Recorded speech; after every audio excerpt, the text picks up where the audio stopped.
Olá, bem-vindo à nossa República.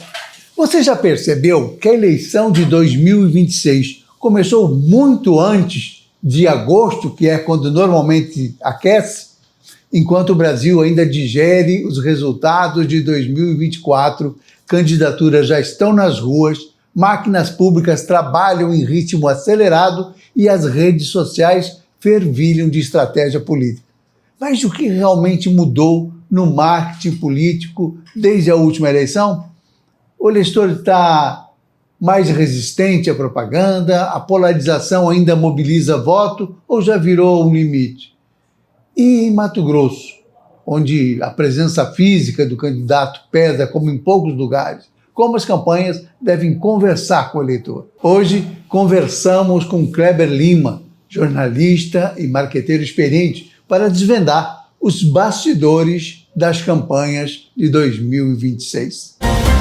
Meu querido amigo Kleber Lima, muito obrigado por ter aceitado o meu convite, muito obrigado por estar aqui no Nossa República. Mauro, eu que agradeço, para mim é uma honra estar aqui no Nossa República conversando com você, um amigo e um profissional a quem eu admiro muito. E já fazia dias que a gente não se via, né? Já. Essa vida vai levando a gente para cada caminho, né? Mas graças a Deus e a São Jorge, o Corinthians bicampeão, né? Campeão no fim do dia de 25 e no início de 26. Esse é um problema que eu tenho com o meu filho Inan. Tem os primos lá em Rondonópolis, toda a idade dele, mas também um pouquinho mais velho, um pouquinho mais novo. Tudo corintiano. Por conta de um tio lá.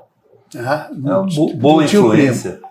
E eu sou gremista. E ele era gremista até uma certa idade. Hoje ele tem até bola do Corinthians, porque é corintiano. Era gremista até ele começar a entender de futebol.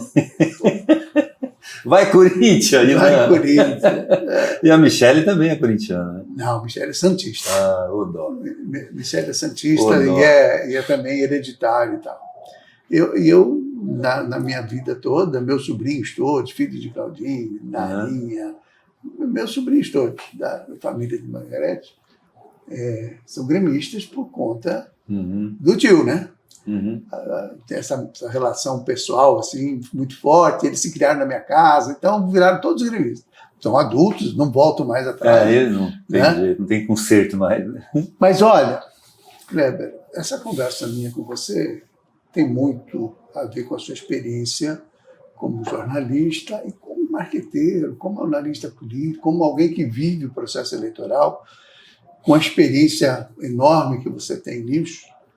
E a gente começa já o ano passado, do meio do ano para cá, já ficou meio pré-eleitoral, mas mal começou janeiro e agora fevereiro, que a pré-campanha de todo mundo está na rua. Não é o período certo. Oficial da pré-campanha, né? A pré-campanha está na rua. E como é que você imagina? Quer dizer, sob o ponto de vista do marketing político, já começou? Já começou. Na verdade, começou as campanhas ou as pré-campanhas, elas começam no dia seguinte à eleição que se encerra, né? Em geral é isso, e até os que falam que não é... Mas tem uma folguinha de atenção, né? Perfeito, aí, exatamente. Então, um processo eleitoral, ele começa, na verdade, com a construção de imagem, de um posicionamento, de bandeira, de narrativa, né? Então, quando ele é bem feito, ele leva 4 anos ou mais, Mauro. Você sabe disso de alguns projetos, assim, o Lula mesmo foi eleito presidente já na 4ª ou 5ª tentativa, não estou bem lembrado agora, né? E aí a campanha permanente, né? Esse conceito de campanha permanente é o que constrói líderes, né? Os demais são frutos do acaso, da conjuntura, do momento, mas assim, os líderes, eles são forjados ao longo de uma vida. Talvez seja esse o grande problema da direita brasileira, né? Quer dizer, a excepcionalidade do Bolsonaro, hoje estão lá meio divididos em várias candidaturas, sem nenhuma candidatura exponencial. O Bolsonaro, ele tem uma trajetória muito antiga na política, né? Não como líder de si mesmo. Eu lembro quando surgiu o CQC nos anos 90, né? A alegria do CQC era mostrar as idiosincrasias do Bolsonaro, porque o Bolsonaro era um cara absolutamente contra a corrente, né? contra o politicamente correto. Ele falava cada absurdo para a época e era execrado. Então era uma alegria deles, era expor o Bolsonaro, era trazer aquilo, porque aquilo era motivo de entretenimento, vamos dizer assim, político. E a roda girou, piada, né, Mauro? Era uma grande piada para a época, quando ele falava em defender ditadura, em defender estuprador, e coisas do tipo. O machismo estrutural e radical que ele sempre demonstrou, né? Só que aí a roda girou e chegou um tempo, por incrível que possa parecer, para a minha geração é muito difícil de... Para mim é uma distopia o período Bolsonaro no Brasil e dessa nova direita, dessa direita neonazista no mundo. Né? Para mim isso é uma distopia. Eu nunca consegui. Eu sou de uma geração das utopias, né? De uma sociedade sem injustiças, sem exploração do homem pelo homem, com o empoderamento das minorias sociológicas, da mulher, do negro, do portador de necessidades especiais, do indígena. Isso, para mim, com o respeito aos direitos dos homossexuais, etc. Isso era uma utopia que a minha geração, eu acho que a sua também, sonhava. Você é mais novo do que eu, mas é isso mesmo. E a gente nunca poderia imaginar que um neonazista, um neofascista, fosse avocar a liberdade para fazer uma caminhada, como a gente viu agora, Moderna. Isso, para mim, eu tenho até dificuldade de entender isso. De entender, principalmente como tanta gente boa, né, que a gente conhece, se embarca numa loucura, né? Porque isso é exatamente o oposto do que eles pregam. Né? Agora, eu fiz essa digressão ao Bolsonaro para mostrar que ele também, e talvez isso tenha tornado ele aquele fenômeno, porque ele era absolutamente coerente com as coisas que ele falava. Porque o momento era aquele, a gente vinha de uma eleição nos Estados Unidos, a direita mundial se reestruturando, o Brexit na Inglaterra, aquele Orbán ali na Hungria, então a gente já vinha com essa onda chegando no Brasil e encontrou nele um líder absolutamente coerente para aquele momento histórico. E com um fator importante, né? Quer dizer, as redes sociais, a internet, no ponto exato de difundir isso tudo, né? Quer dizer, que era uma linguagem nova que a política tradicional não dominava. Né? Hoje já domina, de certa forma, já equilibrou esse jogo. Deu uma equilibrada. Né? Mas você veja, assim, aquela onda toda demorou para nós, inclusive, nós que eu falo, nós jornalistas, nós opinião pública, nós marqueteiros, que não dominávamos essa linguagem, demorou muito para a gente entender o que aquilo significava. Nós continuamos... E como operava aquilo, E como operar com aquilo. Nós continuamos fazendo discursos formais, conforme a velha política, que nós aprendemos a fazer, né? Mesmo com as teorias mais modernas, isso não tinha sido teorizado ainda. Começou a ser teorizado fake news, pós-verdade, algoritmo, isso tudo começou a ser teorizado de 2018 para cá. É verdade. Antes não tinha. Pós-Bolsonaro. É claro que elas foram se sustentar em teorias muito antigas, porque, na verdade, Mauro, esse é o ponto, é o meu ponto aqui, pelo menos, nessa discussão que você já introduziu, é que o essencial não muda. O essencial da campanha eleitoral ainda é o convencimento das pessoas. Então, a essência do marketing político ainda é um bom posicionamento. Como é que você comunica ele é que varia. Mas aí essa que é a avaliação.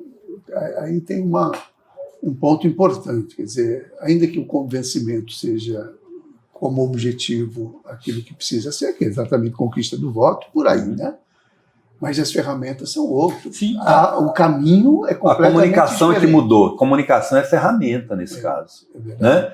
Porque, assim, o que a gente costuma fazer num bom trabalho de marketing eleitoral, e eu sei que você domina também essa linguagem, tem experiência nisso, É a gente entender as dores e os anseios dos eleitores, isso é fundamental, para ver o que o nosso candidato... Nada como uma boa pesquisa.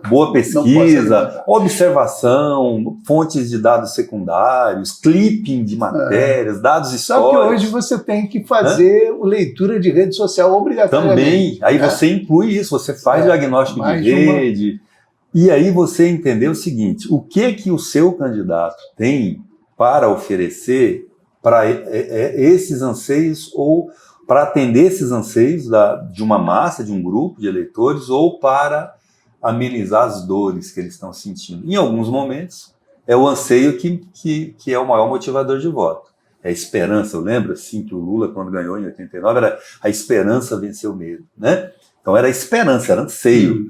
Era assim, o Lula representava naquele momento um sentimento reprimido de mais de 21 anos de ditadura militar, então era um primeiro operário chegando. Levou um tempo ainda para chegar, né? Levou, então era mais esperança, era mais anseio.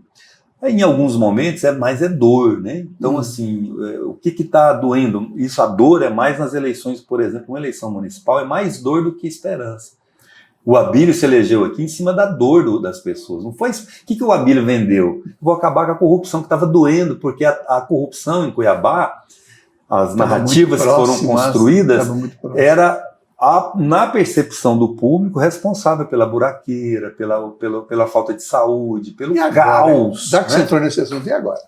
Como é que a Abílio responde? Olha, eu vi pela primeira vez, em 1 ano e 1 mês de gestão Abílio, em 13 meses de gestão Abílio, eu vi ele falando com seriedade com a opinião pública, hoje, inclusive.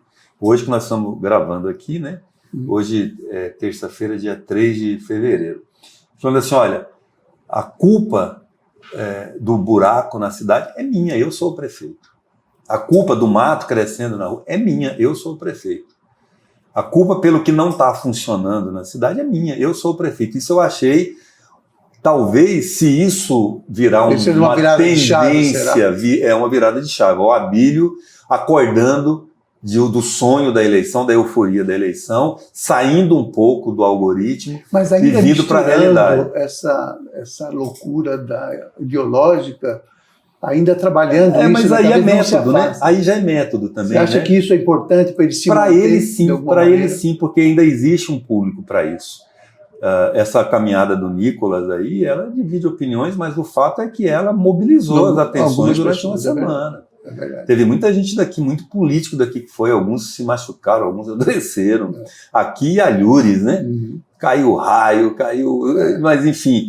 Mas ela foi a pauta política durante uma semana, 10 dias. Eu queria... Em pleno estreia de BBB, né? Eu estou achando curioso, acho que essa eleição, a gente sabe que vai ter polarização, claro. Não tem como a gente dizer, olha, não tem mais polarização, o eleitor está numa outra vibe, e não é. Ainda tem essa coisa de fanatismo, de torcida de futebol. Está muito... Porque não tem muito argumento, né? No fundo, quando você vai buscar argumento, você não encontra absolutamente nada, né? A não ser factoide. Às vezes acertam numa coisa ou noutra, do ponto de vista da crítica, mas, no geral, é tudo distorcido, né? Tudo trabalhado com uma narrativa assim, de má fé, me parece, né? Embora eu acho que o internauta, o eleitor, ele acabe agindo, acreditando exatamente em tudo que está sendo vendido para ele nas bolhas das redes sociais. Eu queria avançar um pouquinho na nossa conversa, voltando à questão da pré-campanha. Eu vou deixar uma pergunta aqui. A gente observa que, neste momento, as pré-campanhas todas, principalmente aquelas que já estão colocadas, elas estão num volume de exploração da mídia, de criação de atos, de fatos, enfim, todo o espaço está sendo aproveitado num volume extremamente... Só não se fala em pedir voto, porque isso é ilegal, né? mas o restante todo, quer dizer, a campanha em si, ela está acontecendo. Eu queria que você fizesse uma avaliação desse momento, depois eu coloco aqueles pontos que eu acho que estão mais evidenciados, para a gente conversar. Eu vou ter que chamar um comercial. Mato Grosso tem o maior pacote de infraestrutura do Brasil. Mas o que isso muda na sua vida? Muda o tempo de deslocamento de um lugar para outro, a economia da cidade, o acesso aos serviços e a chegada das oportunidades. A nova ponte do Atalaia chegou para aliviar o trânsito e facilitar o acesso entre os bairros, deixando o caminho para o trabalho, para a escola ou para casa muito mais rápido e tranquilo. E em toda a Baixada Cuiabana já são 527 quilômetros de asfalto urbano, ruas pavimentadas, bairros conectados e uma cidade mais organizada e bonita. Porque quando a estrada chega, a vida de todo mundo muda para melhor. Afinal, não é só asfalto e ponte, é progresso, é desenvolvimento. E não para por aí. Tem muito mais obra acontecendo, muito mais transformação vindo pela frente. E a verdade é uma só. Está muito melhor viver aqui. Este foi um recado do governo de Mato Grosso. Não saia daí, que eu volto num instante só. Nossa República está de volta nesta semana conversando com o jornalista e marqueteiro Kleber Lima. Kleber, a gente falava da campanha, da pré-campanha eleitoral, que já começou, e a gente observa todos os pré-candidatos numa ação muito forte.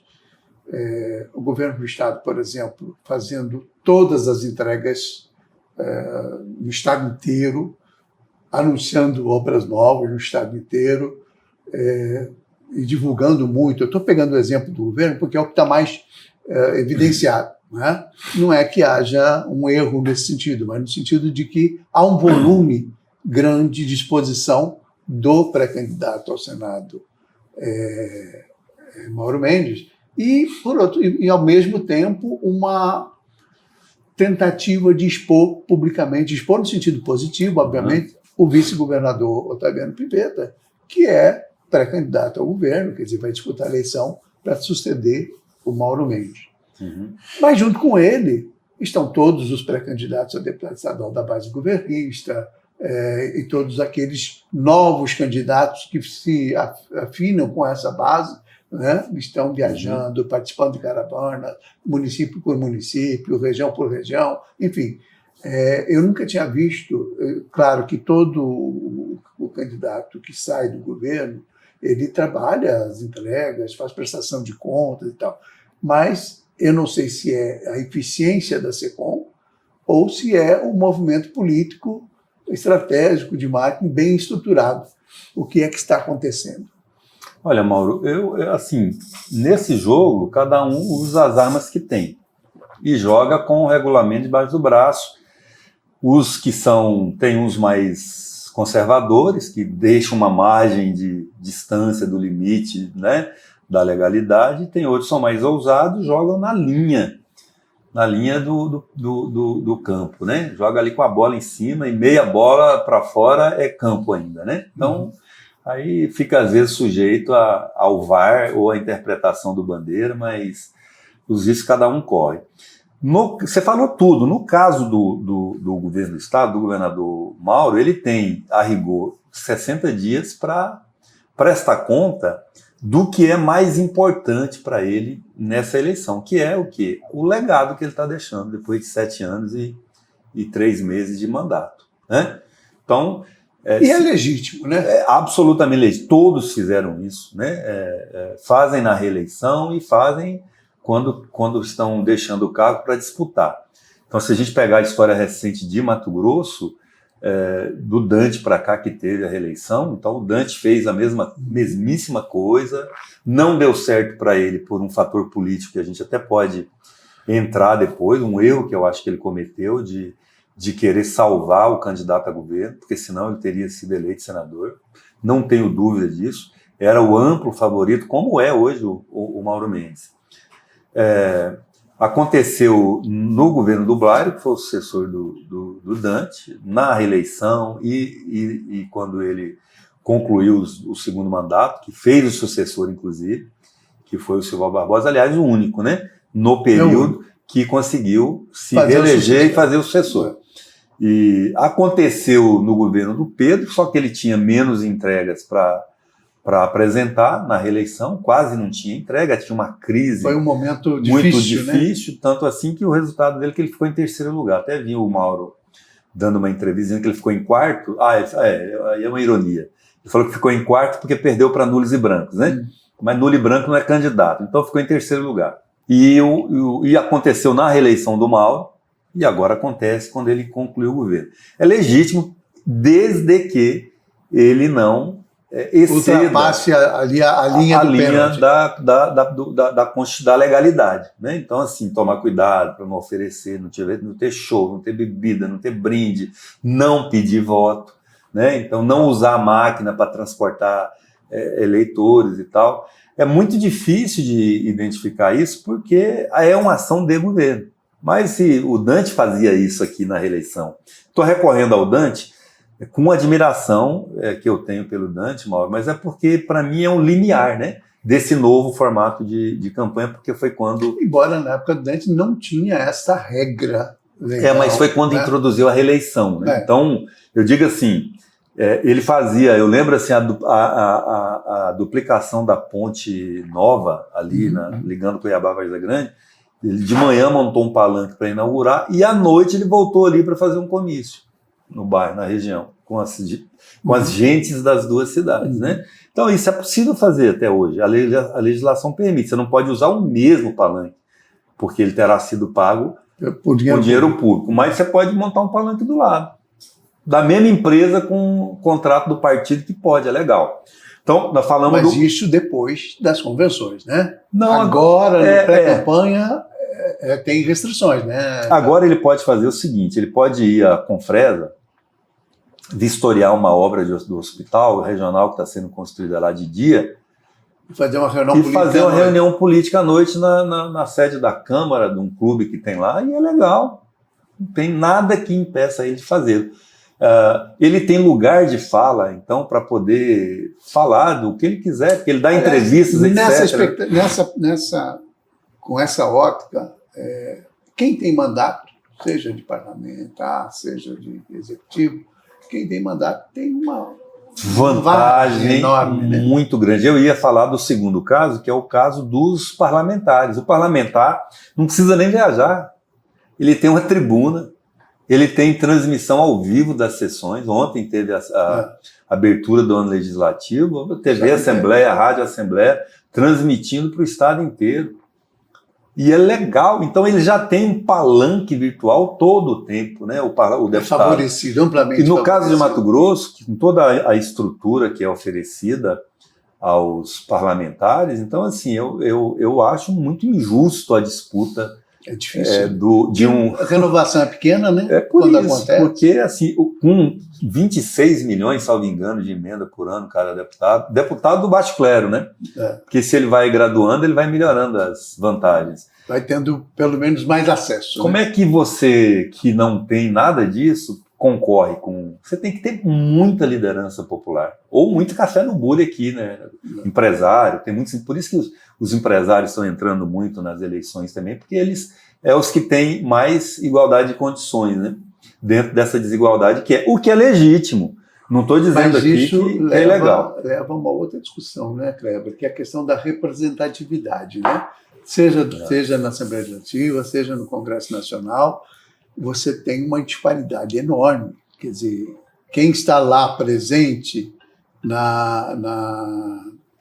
no parlamento, ele acaba tendo uma vantagem enorme de permanecer.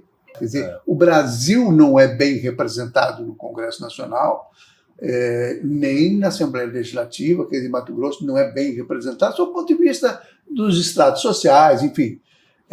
Isso traz prejuízo para muitos setores, né? Você tem hoje no Congresso 2, 3, 4 representantes do universo LGBT+,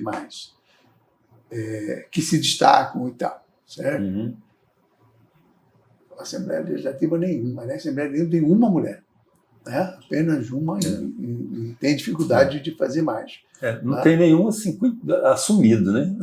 Não, mas aí que seja representante. Que seja bandeira, porque estou entendi. falando nesse sentido, né? Uhum. Porque assim, tem camadas da população que carecem dessa representatividade, né? Uhum. A comunidade negra precisa de ter representante, até porque tem muita luta. Tem um, né? Tem o Juca, né? Que é tem assumido. Tem o Juca, mas precisava levantar a bandeira, né? Também do movimento negro, de brigar contra o racismo. Servidores, você tem uns 3, né? Tem... Mas você não acha que isso é uma falha do nosso sistema eleitoral? Acho que é. Não estou propondo sistema de cota, não. Eu acho que é sim, e acho que algumas medidas para tentar contornar isso vêm sendo adotadas, né? Inclusive debaixo de críticas da opinião pública, de parcela dela, que é o fundo eleitoral. São quase 5 bilhões esse ano, né? É muito dinheiro. Mas é o que ainda dá alguma condição de igualdade na disputa. Então, as cotas, né? E as cotas para mulheres, para negros, para indígenas, né? Que já tem para portadores de deficiência. Isso é o que dá um pouco mais de equidade, né, nessa disputa, e um controle mais rigoroso com limite de gasto. Então, hoje a legislação está mais rigorosa com o abuso de poder econômico. Então, você pode gastar legalmente, formalmente, apenas aquilo que está preconizado na distribuição e do fundo eleitoral. E tem mecanismos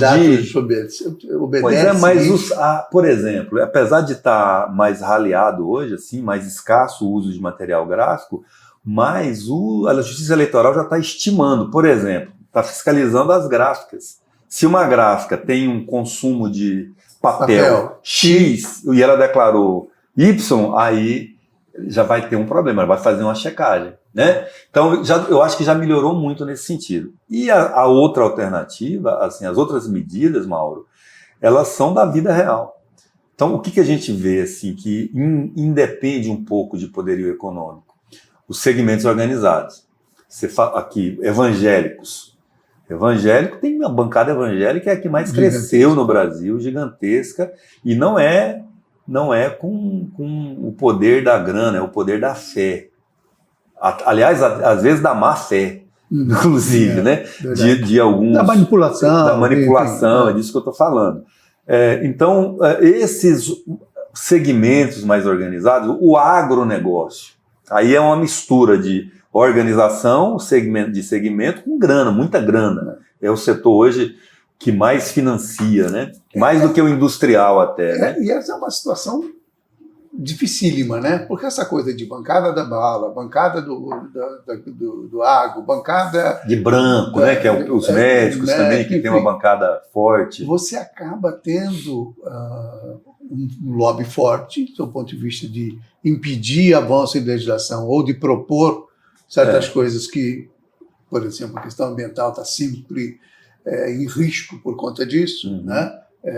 Você vive sempre momentos extremos ali, com uma linha muito tênue, e aí que a questão da representatividade ela é importante. Que ela se manifesta. E é difícil, né, de você conseguir. E aí a gente não tem muito o que fazer, né? Porque, por exemplo, a legislação, eu acho que a brasileira é muito avançada nesse aspecto. Por exemplo, depois das cotas de mulheres, aumentou muito a participação da mulher no parlamento brasileiro. E aí, essa legislação está já tem quem defenda meio a meio, para poder garantir que as mulheres tenham mais presença lá. Aí entra uma segunda discussão depois, que é o que essas mulheres estão fazendo com esses mandatos, elas estão correspondendo. Olha, eu honestamente, coloquei no ar uma entrevista na segunda-feira, dia 2 de fevereiro, estamos no dia 3, com a nossa amiga jornalista Carol Garcia, que é evangélica, Uhum. mas que faz uma leitura e ela fala uma coisa que me chamou muito a atenção, porque é absolutamente verdadeiro. Pegou o caso da Câmara de Cuiabá, que elegeu um número Bancada histórica, recorde, bancada né? histórica, que fez uma mesa diretora exclusivamente feminina, que também é um outro fato histórico, Uhum. né? Mas que, passado um ano e coisinha, meio que decepciona, porque o protagonismo que se esperava, todo mundo ficou feliz, independente da questão de partido, Perfeito, ideologia, perfeito. por conta da ascensão feminina num território que sempre foi absolutamente majoritário dos homens, né? Do universo masculino. E ela levanta essa questão, mas cadê? As Uhum. mulheres mudaram, elas se empoderaram, mas não são protagonistas. Até agora não apresentaram resultado aliás, prático, eu né? acho Para as mulheres, né? Para as mulheres e para Olha, como Mauro, políticas, eu né? acho Eu que, acho que assim, essa coisa ficou eu meio... vou relativizar um pouco aqui, embora eu concorde com no que diz respeito à pauta das mulheres. Mas, assim, você tem uma mesa hoje, diretora, até onde a nossa vista alcança, a minha vista alcança, muito mais assim, livre, isenta de escândalo, de desvio de conduta, né? Não tô, então, nesse aspecto, eu acho que ela é uma inovação, ela né? Isso é verdade. Aliás, isso é uma coisa que deveria ser o normal, né? Devia ser o normal, mas quando não é, a gente precisa valorizar, né? Tudo bem, acho que nesse aspecto você tem toda a razão. Mas eu digo o seguinte, eu acho que a própria atuação das mulheres vereadoras na relação com a prefeitura, uma certa submissão que não foi é bancada, bacana, né? Essa mesa foi bancada pelo prefeito, né? Exatamente. Então, assim, muito amarrada. E aí o preço a a se gente pagar vê aí, né? que algumas parlamentares que já vinham de outros mandatos, que tinham um protagonismo intenso, uma atividade política, militância, de luta em defesa da sociedade, do buraco da rua até a questão médica, a questão de saúde mental, enfim, tudo. Você vê as mulheres com uma sensibilidade, com uma ação muito mais forte, que hoje parece, uma exceção, tirando, né? Uma ou outra exceção, parece que isso... Que a Leão lá, a Maísa, Maísa, que eu acho que é uma exceção, aliás, vamos fazer uma referência para essa legislatura, e não apenas na bancada feminina, né? Eu acho que ela é uma referência assim, de firmeza, de ousadia, de coragem. Mas né? Você vê que as outras mulheres, até a Michele, que é muito querida, que eu gosto muito, Michele Alencar, ela já foi muito mais atuante, muito mais quando militante. Quando era oposição, né? Quando era oposição. É mais fácil. Né? O Dilemário mesmo deu uma sumida, né? Dilemário, virou líder, por exemplo. O Dilemário apagou-se. Né? Ele sabe, ele é muito melhor ser pedra do que vidraça, né? É verdade. Nesse jogo. Mas isso é ruim, né? Porque por isso que eu acho que o exercício parlamentar depende muito também, quer dizer, não é porque é da base governista que você não vai cobrar, que você não vai publicar, que você não vai pedir, né? Fiscalizar. Sem dúvida. Eu acho que essas coisas que há uma certa confusão. E na Câmara de Cuiabá você ainda enxerga um pouco de oposição, na Assembleia Legislativa é muito menor, né? Você tem ali nos dedos de uma das mãos, né? Você tem os 2 deputados do PT e circunstancialmente eventualmente o Wilson Santos. Aí depende da conjuntura, né? E conjunturalmente o Wilson, a Janaína, um ou outro, né? Então você tem é muito pior, né?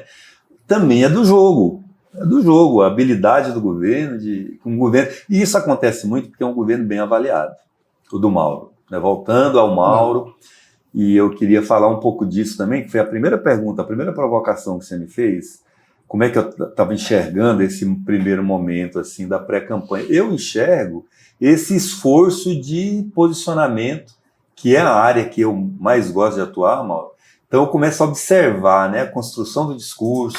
Então, assim, me parece muito óbvio o caminho que o Mauro e o Otaviano Pivetta estão tomando, que é o de se apropriarem do legado do governo Mauro Mendes / Otaviano Pivetta. Acho que o Pivetta não faz adequadamente esse discurso, ele ainda não conseguiu se apropriar de um legado que também é ele dele. Tem algumas dificuldades, né? Até só por exemplo, carisma. Mas assim, se ele não consegue se apropriar disso, ele não consegue avançar. E nem o Mauro vai transmitir. Porque eu acho que o Mauro, pela experiência aprendida com a eleição de 2002, que nós falamos dela aqui, que foi a derrota do Dante, ele não vai abraçar o Otaviano Pivetta até o último minuto. Não vai dar abraço de afogado no Otaviano Pivetta, vai nadar junto. Afogou, meu amigo, você fica para trás, eu vou seguir na minha raia. Eu estou enxergando isso, eu acho que seria a atitude mais correta, mais inteligente, inclusive. Eu vou ter que chamar um comercial, mas é o seguinte, já fica aqui a propósito do que você está falando. Esse racha com Jaime Campos e Mauro Mendes, ambos do União Brasil, que tipo de consequência isso pode ter num processo como esse, tá certo? Não saia daí que eu volto num instante só. Nossa República está de volta essa semana conversando com o jornalista Kleber Lima, marqueteiro, profissional excepcional e reconhecido pela sua qualidade na condução de campanhas e, claro, do jornalismo do Hipernotícias, que é excepcional.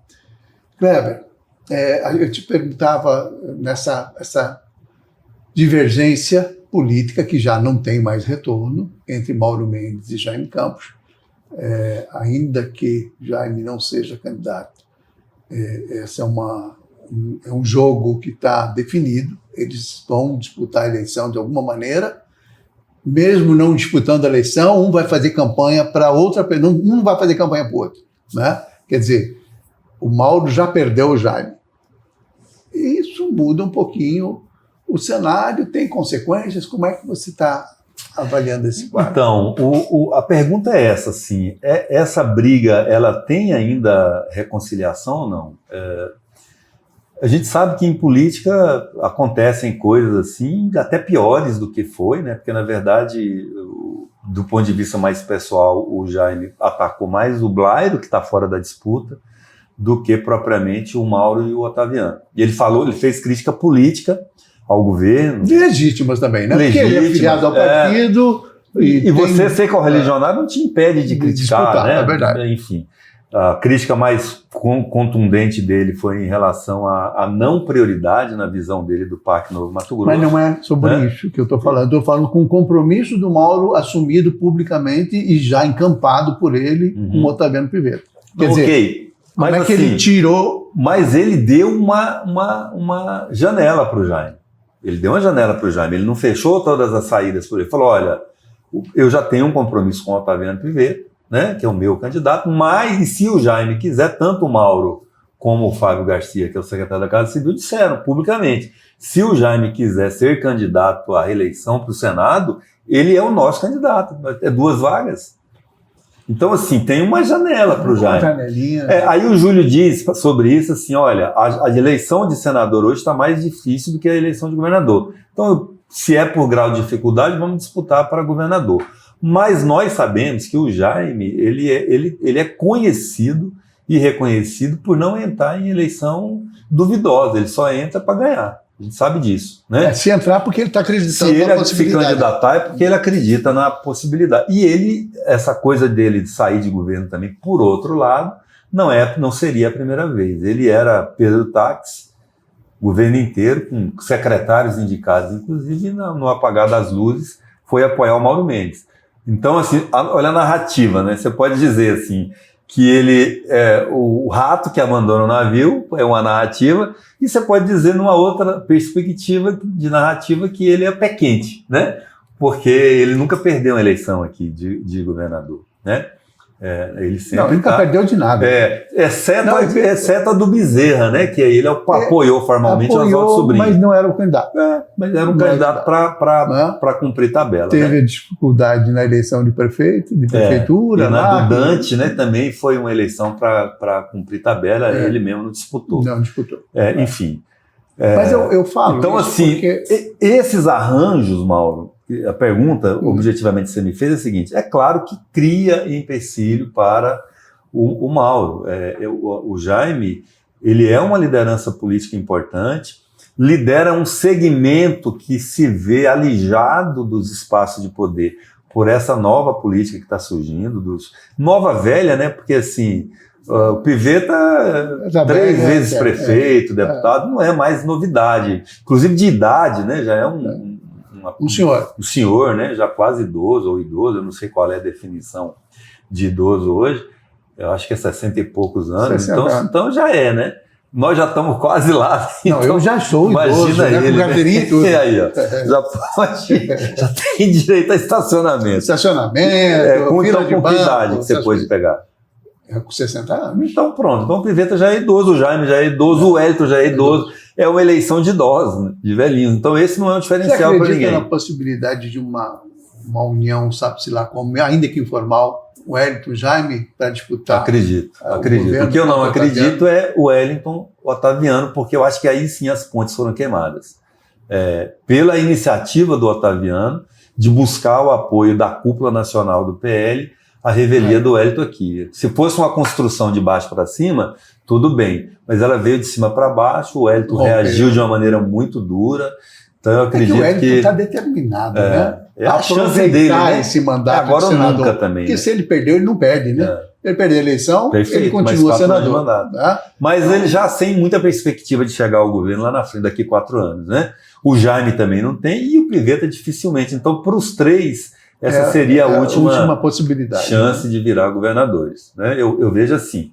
Agora, acho interessante um cenário eleitoral com 4 candidaturas, com Pivetta, o Wellington e Jaime, e acho, e mais a Natasha pela esquerda, né? E acho que num cenário desse você acaba não tendo favoritos, que é muito interessante, que você teria um segundo turno incógnito. Mas o Pivetta tem a força da máquina. Ele tem a força da máquina, mas ele é lanterninha nas pesquisas, porque ele não é conhecido. E por quem é conhecido não é de muito querido, pelo jeitão dele. Né? Ele tem um desafio pela frente de se tornar uma pessoa mais popular, né? Não é uma tarefa fácil, menos tecnicista, né? Que ele é muito tecnicista, muito de resultado, e política não é empresa. Tem muito pão que ele quer, né? Política não é empresa. Política não é um negócio que você chega e determina a meta do ano e todo mundo tem que cumprir. Porque a meta aqui é você que tem que conquistar, não é o empregado, é você que tem que conquistar, você tem que conquistar o voto. O Wellington tem o favoritismo, assim, entre aspas, de ser líder nas pesquisas, mas isso é rical, né? Ele, pelo tempo que ele está aí, está no mandato, e essa coisa do bolsonarismo, mas você já tocou nesse ponto, a gente não pode hoje negar que ainda haja polarização, mas nós também temos que admitir que ela já não é tão importante como ela já foi. Não é. É fato. Né? Por onde você vê, as pessoas já não... Os que se dispõem a manter a polarização viva 5 a 8, 10% no máximo de cada lado.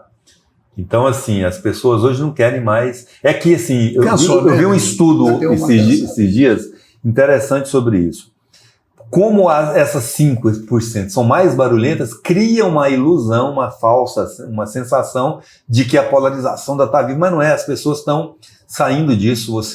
O ambiente da rede social, inclusive, é uma discussão muito interessante. Né? Hoje é só para propaganda, para comércio, as pessoas estão entrando para se divertir, para curtir brincadeira, memes, mas não está tendo mais... uma bolhazinha. Muito pequena, é porque ela é barulhenta, esse é o ponto.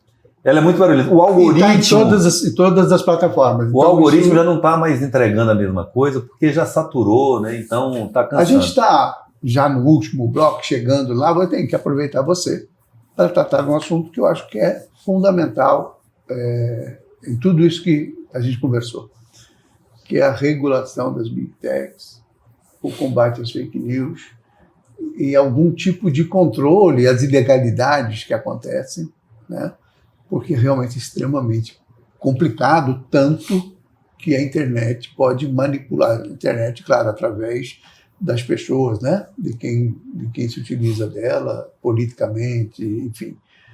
E você acha que é possível avançar numa legislação? Eu acho que nós já temos avançado. Acho que nós já temos avançado, Mauro, Acho que na eleição passada, por exemplo, de prefeito, com o rigor das regras eleitorais, o YouTube, por exemplo, já não aceitou impulsionamento, não teve, né? Porque ele tinha que prestar conta, ele preferiu perder o dinheiro do que correr os riscos de ser banido ou de sofrer as multas e tal. O WhatsApp, que é o grande vilão, porque é um negócio meio sem controle, não, acho que é meio completamente. Né? Não tem controle, e para o bem e para o mal, mais para o mal. Então, assim, as grandes jogadas de manipulação, de fake news, que nós tivemos até hoje no Brasil, inclusive em 2018, na eleição do foi via WhatsApp e Telegram, que os bolsonaristas usaram muito, mas para se organizar, para atacar, era no WhatsApp, né? O WhatsApp já restringiu ele próprio, porque ele estava perdendo dinheiro, então não disparo hoje só em contas business, né? Contas comerciais, conta doméstica já não tem mais a possibilidade de fazer disparo. Então isso. E a legislação eleitoral, e aí é mérito do Xandão, do ministro Alexandre de Moraes, que peitou desde aquele inquérito das fake news, e entendeu esse jogo do algoritmo, esse jogo da internet, e propôs, e o Congresso aprovou uma legislação que eu acho que é a melhor do mundo hoje para enfrentar isso, sem falso prurido de liberdade democrática. Precisa regular a internet. Precisa, porque senão isso vira O que foi, né? O que já foi, e coisa muito pior, né? Que leva as pessoas fora da política a matarem umas às outras, a morrerem. Então eu acho que eu sou um otimista em relação a isso. E mais ainda, porque eu sempre advoguei a tese, Mauro, de que a campanha real não se dá apenas na internet. Na internet você tem alguns fenômenos que se valem dela, mas a maioria dos candidatos não conseguem se eleger na internet. E outra, aqueles que conseguem se eleger, que conseguiram no passado se eleger apenas como fenômeno de internet, sem lastro na realidade, não se reelegeram. Eu vou te dar exemplos aqui sem nenhum temor de mencionar as pessoas, porque eu não faço isso para criticá-las. Eu estou dando como um exemplo didático. Nelson Barbudo, no caso da esfera federal, e esse Ulisses Moraes, no caso da esfera estadual. Dois fenômenos de internet que não corresponderam na vida real e dançaram. E por que não dizer o próprio Bolsonaro? E a nossa bancada federal? Atual? Eu acho que nós vamos ter novos Nelsons Barbudos, assim, entre eles. Por não conseguir entregar na vida real coisas práticas para as pessoas. Porque a nossa bancada assim, é bem frágil sob esse ponto de vista, né? Vamos generalizar aqui, pode ser que tenha uma atuação. Nós temos assim. Mas sob o ponto de vista da qualidade da atuação. Nós temos, perfeito, assim, por incrível que pareça, com a saída do Abílio, a nossa bancada federal sumiu, né, do noticiário. Desapareceu do noticiário. Porque não tem perfil, assim, a Coronel Fernanda tentou ocupar esse lugar do Abílio, mas ela não tem o estofo necessário para lacrar, para ser uma lacradora, né? Que era o que o Abílio fazia bem. Ela não tem esse perfil e não tem entrega na vida real. Eu vou chamar a sua atenção para dois parlamentares que não aparecem na mídia, mas têm muita entrega. Emanuelzinho, pela ordem. Juarez Costa e Emanuelzinho. Pela ordem. É verdade. Aí os outros ali, entre os deputados, ficam no meio termo. O Coronel Assis, curiosamente, eu estava vendo ontem noticiário de uma entrega de uma inauguração, uma pedra fundamental de um hospital em Várzea Grande que tinha emenda do Assis, né? Foi muito legal ver a Flávia Moretti, a prefeita bolsonarista, né? Ao lado dos petistas, batendo palma para os discursos que elogiavam o Lula, que eu acho que é isso que o político precisa entender, em especial, Mauro, o executivo. Eu tenho uma convicção, com relação à Flávia, como exemplo. Esse tipo de atitude faz de um político com maior permanência na política. Sim, é o que pode salvar o mandato dela, porque a Várzea Grande sem ajuda federal... Não vira nada. Como Cuiabá, nesse momento, quer dizer, embora tenha muita coisa tem a presença maior do governo do estado aqui, né? Os dois governos, né? Na verdade, governo... O Abílio recusou, né, a ajuda do governo federal em vários aspectos. Está pagando caro, né? E faz... Ele e a população. Não, e faz muita coisa, assim, assim, que eu acho que é um tipo de comportamento que é repreensível. Por exemplo, não usa programas federais, muda o nome, assume como dele, quando o programa é um programa federal. E critica o governo federal e não admite que está usando. Quer dizer, o que ele tem, pouco que ele tem... O governo federal também, a gente falou já do Mauro concentrando as entregas agora, mas o governo federal também está fazendo isso, o que cacifa muito o ministro Carlos Fávaro, que, aliás, na disputa. Dele, né? Estamos falando agora para não nos acusar de não falar das flores, e cacifa a Natasha, que corrigiu a rota dela e resolveu assumir o Lula e fazer o L, porque fora disso ela estava na passada já. Né?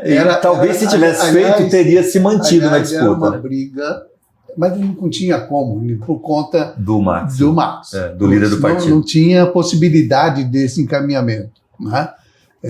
E demorou muito para... Aliás, não era nem... Mas a federação não aceitava ela. Eu faço uma ressalva nisso, que se ela tivesse assumido o Lula para valer, desde o começo, então ela teria performado melhor nas pesquisas, e aí a cúpula nacional do partido bancava ela aqui. Pode ser. Aí o argumento do Max sempre ficou muito fácil, olha, candidata não performa e tal, e nem assume o Lula, pô, então deixa eu cuidar do partido lá, eleger bancário estadual, né? No pragmatismo dele, eu fico imaginando ele falando isso pro Alckmin. Eu acho que Natasha vai crescer muito politicamente, eleitoralmente esse ano, nessa eleição, embora acho que a possibilidade dela de ter sucesso é muito difícil, porque a disputa realmente é muito difícil. Mas nesse cenário de 4 candidaturas, ela passa a ser viável. Ela passa Por a isso ser que eu viável, disse que não tem favorito. Ela precisa ter um bom encaminhamento. Agora, Mauro, se você me permite, matematicamente, você tem aqui hoje, assim, nós fizemos lá pela TREC em pesquisa, do grupo Hipernotícias, rodada de pesquisa nas principais cidades de Mato Grosso, nas cidades polos, mais Cuiabá e Varza Grande. O Lula, em nenhuma delas ficou abaixo de 35%. Ganhou de todos os candidatos. Né? Então, vamos pegar esse número como referência hoje, que o Lula, que é a esquerda aqui, tem 35. Sobrou 65. Para dividir. Em 3 candidatos da direita. Então, ela passa a ter chance real de segundo turno. Assim como o próprio Fávaro, né? E assim como o Fávaro. Dificílima. Assim como o Lúdio disputou o segundo turno em Cuiabá. Então, assim, eu não descarto, eu acho que a Natasha, ajustando o discurso e a postura, é uma candidata muito viável.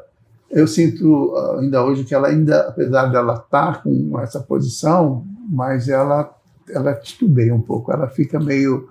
não está acostumada, não sabe se vai, não sabe se não vai. Assim como o mesmo desconforto do Pivetta querendo ser bolsonarista, não combina com ele. O que combina com ele foi a crítica que ele fez ao Bolsonaro. Olha o Mauro Mendes, né? O Mauro, por conveniência, deu certo. Ele só não queria deu certo porque ele assume algumas coisas, né? Ele só não queria ter esse povo batendo nele, né? Agora o Pivetta, eu acho que também precisa ajustar o discurso. Ele já está tentando fazer o discurso eleitoral na pré-campanha. O discurso dele hoje, se eu fosse o marqueteiro dele, eu não falaria nada de eleição. Eu ia fazer uma apropriação do legado do Mauro. É isso. E se tornar conhecido por isso. É o nosso governo. Qual foi a contribuição dele, por exemplo? O Mauro tem forçado isso. Pois mas aí ele precisa ajudar. Bota a bola. Por exemplo, qual foi a contribuição do Pivetta para a viabilização da duplicação da 163? Isso é uma coisa importante para todo o Nortão. E não aparece. Aí não tem. Parece que é uma coisa só do Mauro e do Cidinho. É mais do Cidinho. Por isso que o Cidinho é colocado invariavelmente como um plano B para o Pivetta. Por exemplo. Entendeu? Então o Pivetta precisa ganhar o público interno dele. Para isso ele precisa se apropriar do legado do governo. Você falou aí? Você descartou mais de uma vez o Jaime. Quer dizer... fora desse grupo.